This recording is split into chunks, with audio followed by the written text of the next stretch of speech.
Bəzən insanlar onlara verilən adı sevmir, fərqli bir adla çağırılmaq istəyirlər. Öz xarakterlərinə daha uyğun bir ad axtarırlar. Elələri də var ki, onlar adlarının köhnə səsləndiyini deyirlər. Qısacası, bugün adlarını dəyişən adamlar az deyil. İndi bu addımın mənfi ya müsbət tərəfi hansıdır? Baxırıq.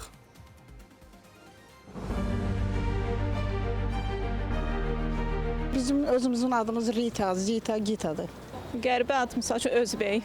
Traktor, kombayn adı görmüşəm.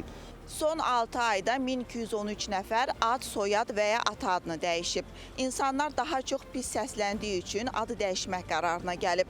Onlar arasında Xaçey, Fəlakət, Xaxaxanıb, Ləbxanə, Osandıq, Saatxanıb, Samavar kimi adları olanlar olur. İnsanlar görəsən övladlarına niyə belə qəribə adlar qoyurlar? İstənilən adı uşağa qoymaq olarmı?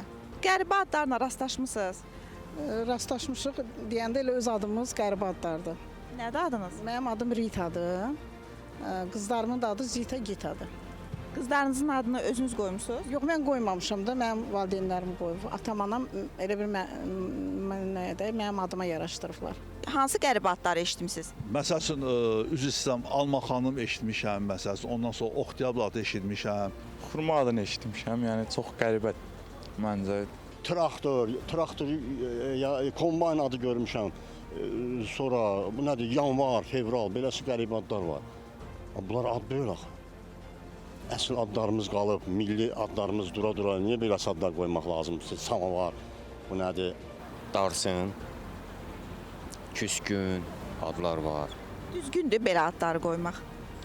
Əlbəttə ki, valideynin arzusudur. Nənədən, babadan qalır adlar qoyurlar da. Soruşanda deyirlər ki, nə bilim, dostumun adıydı, ondan yadigar və ya hansı bir əsərdə ola bilsin, eşidib o ad, xoşuna gəlib, hansı filmdə eşidib. Bəzən valideynlər ailə ənənələrinə sadiq qaldığı, bəzən də övladının digər uşaqlardan seçilməsini istədiyi üçün qəribə adlar qoyurlar.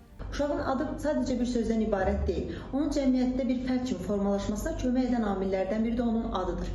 Uşağın adını seçərkən əsas üstünlük verməkləri lazım olan nüans budur ki, ad mənası olan sadə bir ad, tələffüzə, dilə daha yatqın bir ad olmalıdır. Eyni zamanda digər uşaqlar tərəfindən, digər şəxslər tərəfindən normal başa düşüləcək adlar olmalıdır. Ədliyyə Nazirliyindən bildirildi ki, ölkəmizdə qadağan olunan adların siyahısı mövcud deyil. Lakin adın ata adının və soyadın verilməsi və dəyişdirilməsi qaydalarına əsasən uşağın mənafeyinə xələl gətirəcək, cinsinə uyğun gəlməyən və ya gülünc adın verilməsinə yol verilmir. Vətəndaşların öz adını və soyadını dəyişdirməsinə 18 yaşına çatdıqdan sonra yol verilir.